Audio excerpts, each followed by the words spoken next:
the VCA Voice podcast. I'm your host, Dr. Marie Kerl. Our goal with the VCA Voice is to showcase how VCA Animal Hospitals is taking care of the future of veterinary medicine. We'll bring our purpose to life through meaningful conversations about care, our culture, and the communities we serve.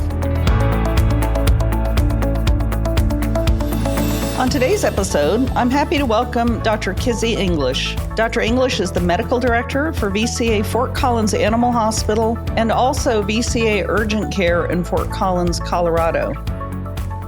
Welcome, Kizzy. Thank you so much, Dr. Kerl. I'm so excited. Me too. How are you doing today? I'm doing great. I'm really pumped about this. I've been looking forward to this. Well, me too. And I'm going to jump right into some questions. To start off with, tell me a little bit about your journey in veterinary medicine and when did you know it was the right path for you? I was one of those people that knew when I was really young. Mm-hmm. I was maybe 5 or 6 years old when I told my dad I really wanted to be a veterinarian. I had to do a project at school, of course. What do you want to be when you grow up? And I had to ask, how do you spell veterinarian? But I took a really circuitous route to get there. It wasn't a direct route for me at all. I knew that I was interested. I knew that I wanted to do it, but I didn't know how to get there. And then at some point in my mid-20s, I realized that the only reason that I wasn't in vet school was that I was just afraid. And once I made that realization, once I recognized that it was only fear keeping me from trying that, I decided that was a waste of time. And I just went for it. And then what was your path to get into vet school then? Oh my goodness. Well, I started out, I majored in English as an undergraduate. I knew I was interested in veterinary medicine, but majored in English. Okay. And then spent a few years as a grant writer for a nonprofit organization. Okay. And then that's kind of where I realized, you know what, I'm just kind of sitting here being afraid, wasting time. And so I'm going to go for this veterinary thing. So I moved to Colorado. And then that's when I got into a master's program at CSU here in Fort Collins. And then went to vet school after that. What was your area of study in your master's? Biomedical sciences. Oh, wonderful. I bet your English undergraduate actually paid off with all the writing that you have to do in the master's and in vet school as well. It did help. I like to joke that I probably wouldn't have gotten into vet school unless I had written myself there. I sort of convinced them that I could do it and sort of, I guess I was persuasive enough that they let me in. So tell me about your pathway that brought you to VCA. I was in a place where I was kind of at a low point in my career and I really needed a change. And I lucked into this associate doctor role at a VCA in Denver, a small practice in Denver. So VCA came along at just the right time in my life and provided a lot of great people and a lot of great mentorship and a lot of support when I needed it. Oh, that's wonderful to hear. So how did you go from being an associate veterinarian with VCA and now you're a medical director? Is that the same hospital or was there a different opportunity there? And why did you decide to become a medical director?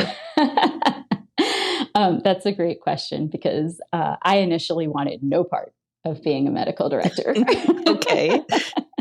Again, as we were talking about, I was kind of at a low place in my career, but I was at this great hospital and I was perfectly happy being an associate there. I was so happy to have found them and I was so happy in that hospital.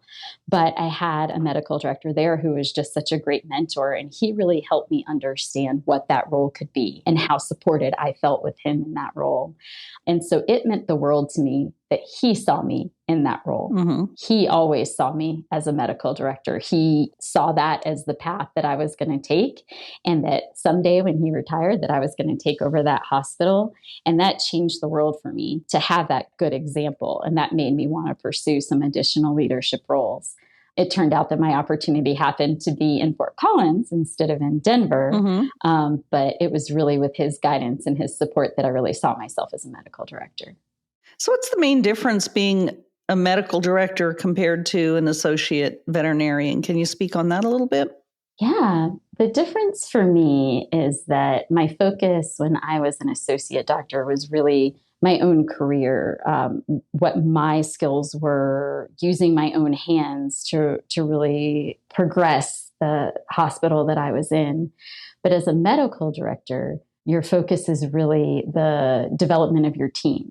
It's no longer your own skills that you're developing. You're looking at your whole team and what they have to offer and the pieces that you can develop in each of them. I do want to ask you, when you and I met and spent some time together recently, you were telling me a little bit about your family. Tell me what it's like practicing full time and being a mom and balancing being a parent for other veterinarians who are out there who may be either considering that or in that process right now. How do you make all that work? I think every parent's just trying to do their best. We're just hanging on, right? The thing that's been the most important for me is really embracing the idea that balance is not the same as perfect.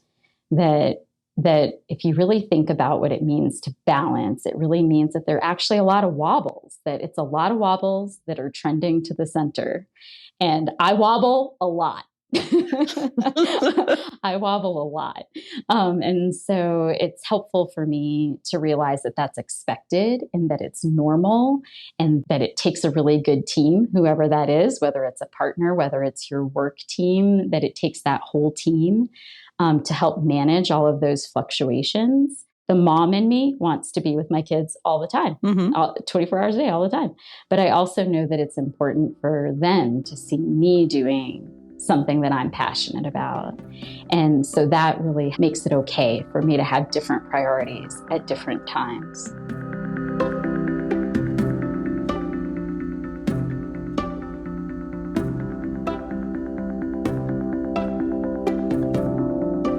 I'm going to shift gears just a little bit now, and I'd like to learn more about your current role. And first of all, VCA Fort Collins Animal Hospital was one of the first hospitals to form our innovation group within VCA. Can you provide a little bit of information on what the innovation group is about and how long it's existed? My involvement with the innovation group began when IdeaPark was created. It's almost 2 years ago now, and there were 8 hospitals at that time, and mine was one of the original 8.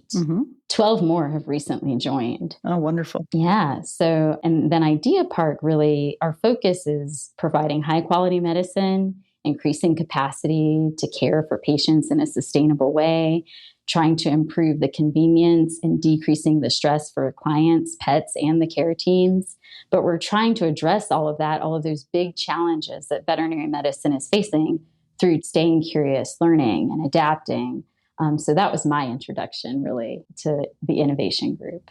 So what does that mean exactly? So you have IdeaPark, and it started as 8 hospitals and is now up to 20, if my math is correct. So what's different about IdeaPark hospitals compared to our other hospitals? My thoughts on what makes us different is that we're really just embracing the change. We're really open to being the testing ground of trying these new things. And we really have to maintain our focus very clearly. We're trying to address these big problems in veterinary medicine, and we're trying to make them better. And so we really have to keep coming back to how can we make this better? How can we address some of these big challenges that we're facing? So you've had some experience with addressing some of that change. And I agree with you that as a veterinarian, I think that if you're in your own practice, it can be really difficult to think differently about what are some novel solutions that we have. So can you give me an example or two of some novel solutions that you've worked through in your hospital and how those went? Yeah, I think a good example is the staggered booking. We tried a new way of scheduling. And what we were trying to do was we wanted to allow doctors to have more control over their schedules. We wanted to provide more time for charting and phone calls and all those other tasks that we have to do. We wanted to give clients more access and also increase capacity. We wanted all those good things, all the good things that come along with that. That sounds impossible to make all those happen at the same time. And it was very challenging. Yeah. And there was a lot of resistance initially because that's a really big goal. And so we really had to make that commitment to being open to that possibility and build a lot of trust and confidence within our team.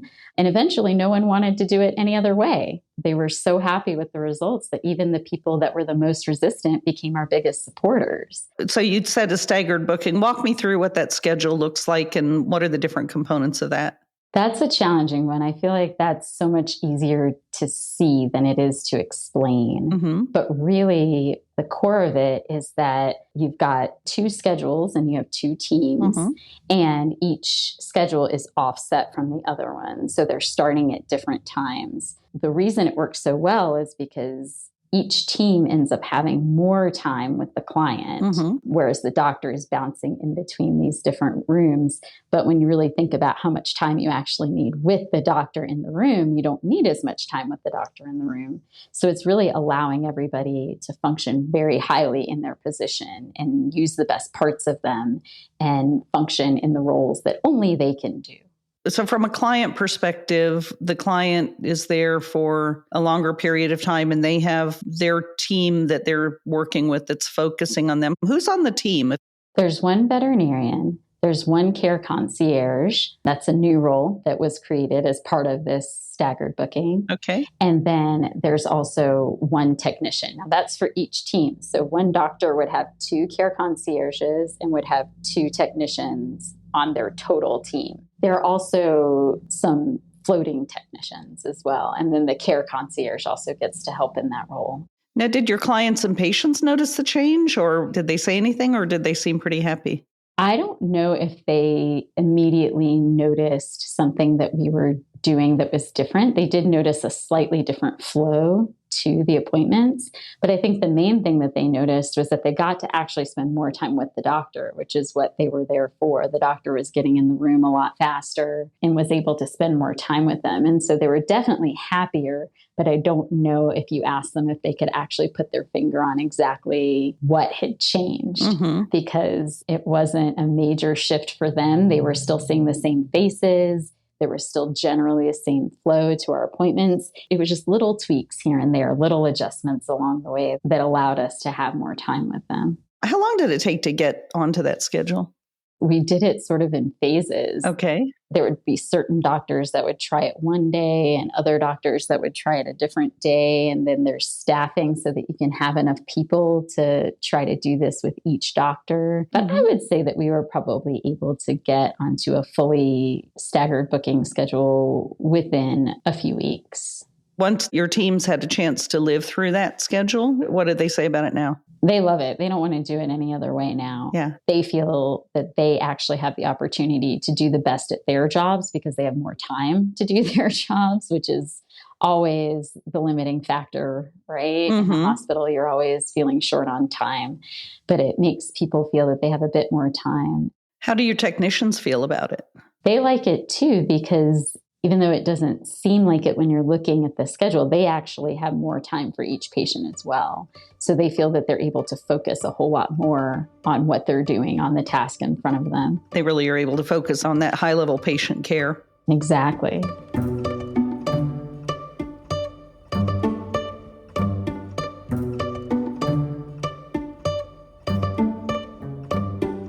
I want to shift gears a little bit now and talk about urgent care, because you have opened the second VCA Urgent Care in that location in February of 2023, and it's adjacent to Fort Collins Animal Hospital, and you're providing medical leadership for both locations. Tell me a little bit about what happens in a VCA Urgent Care hospital. Urgent care is so different than any of the things that we're used to, but it's so exciting for me. The associates are excited for a different type of medicine. The clients have more access for their pets. The pets don't have to wait as long for care. Emergency and specialty services are getting to focus on what they do best while we relieve some of the pressure on them. Urgent care is its own special, unique place to be. So from a client perspective, what does veterinary urgent care mean? What kind of patients do you see? We're really focusing on what I think a lot of people that are used to veterinary medicine are calling those same-day sick appointments. Urgent care is there to see the patients that would have to wait to see their general practitioner, but they don't necessarily need emergency care. They're uncomfortable, they might be in pain, so it's preferable that they be seen today, but they don't need to be assessed by a medical professional immediately. Those are the kind of cases we're seeing. The typical ones that we always think of are those ear infections. Mm-hmm. Doesn't need to be an emergency room, but you might not want to wait a week to see your practitioner if they have a very busy schedule and they can't get you in that day. Those are the types of things we're seeing on urgent care. So why is it better for clients to do this instead of just saying, well, I'll go to the emergency room? It's better for them because there are shorter wait times generally. The emergency is really trying to focus on those patients that really need our help right away, that cannot wait, mm-hmm. that absolutely need a medical professional right away. So it's better for the client because they're being able to be seen a bit faster because they're in a more appropriate environment for them. So what kinds of cases do you recommend that come through urgent care and seek out that type of appointment? And what kinds of cases should go directly to an emergency room? The way that we have been describing it to clients, because I think it can be very hard to know actually where you should be. Yep. I feel very lucky to be where I am in Fort Collins because we have a continuity of care. If general practice is the right place for them, we can direct them to our general practice. Mm-hmm. If urgent care seems to be a more appropriate place for them, we can direct them there. But then we also have emergency right down the street with VSNC where we can say, that's the right place for you. But how we've had a lot of success in explaining it to people is if you feel like you need a medical professional to look at your pet immediately, you should be an emergency. If you feel like you can put your name on a list and wait until it's your turn, then urgent care might be a really good choice for you. So how does that work? Do clients just come and gather at the hospital? If they seek out an appointment with urgent care, what does it look like on their end? One of the things that I'm probably most excited about for urgent care is that we have what we're calling the virtual waiting room. There's a website where they can go, or any hospital can go, any receptionist can go and see what our wait time is and then sign them up right away. And so they get on a list, and then through a series of emails, they're being directed as to when they should show up at the hospital. So they can wait at home, they can wait in their office, they can wait wherever is most comfortable for them. And then they're being directed through these series of texts as to when they should show up at our clinic. Oh, that's really interesting. So they don't have to sit and wait for hours in the waiting room with their pet and with other pets coming in. Exactly. And so our lobby area is very quiet and calm because we're not just having everyone wait here. They can wait wherever they feel the most comfortable. And then when it's their time, they're being told, now it's time for you to head to the clinic. So is this a service just for existing VCA clients, or can anyone use the VCA Urgent Care Hospital? Anyone can use it. Anyone can see what the wait time is on that website, and anyone can sign them up. So even other hospitals that are experiencing their own trouble with access to care, if they have overflow that they need someone to see them, they're able to see us and sign up patients right there. And so they're still able to provide service for their clients as well. And how have other veterinarians in the Fort Collins area received this new hospital model? It's been extremely well received. I think we have all probably been in the situation where someone calls us and they really need their pet to be seen, and we feel terrible because we have nothing to offer them. We have nothing that we can say other than, well, you can call around and see if maybe this hospital or that hospital could see you. But with this, you're able to look right on the website and say, this is the wait. I can sign you up on the list right here. You still get to be able to help them. And so the hospitals in the area have received this very well because they still get to help their clients. And after we see someone on urgent care, we email back records that same day. So we are sending them right back to whatever hospital they came from so they can do their long-term care with their general practitioner.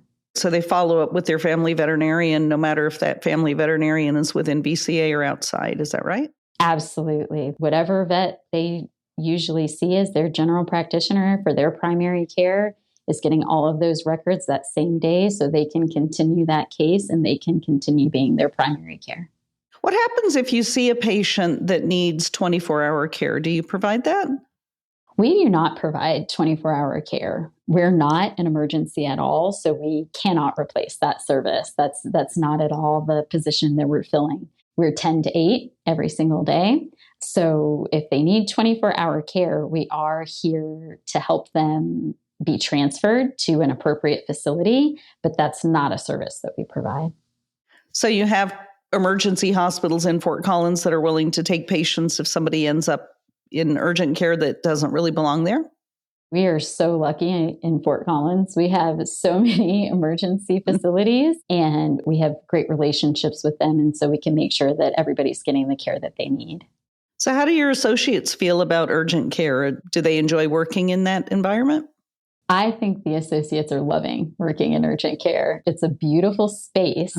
It's so thoughtfully and carefully designed, but it's also a really fun opportunity to get to practice medicine in a different way. So they're really excited about it. It's a really fun area to be in. So I think the associates are really enjoying the urgent care as well.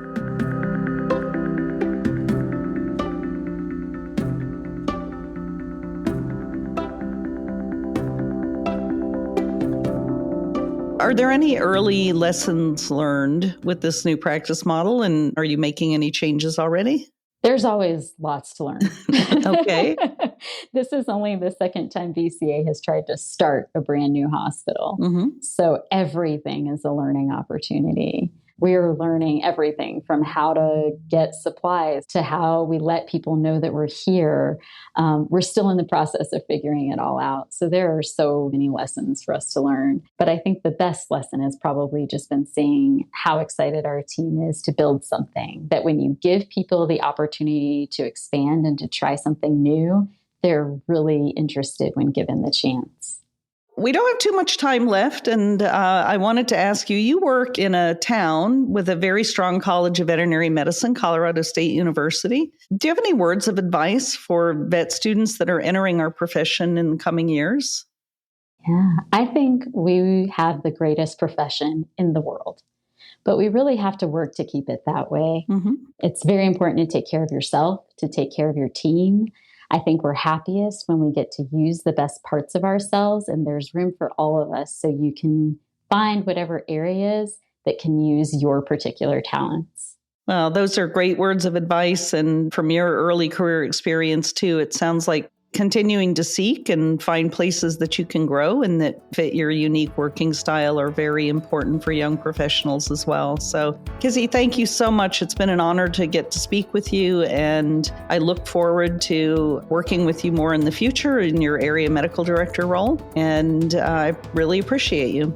Well, it was a great opportunity to be here. Thank you so much for having me today.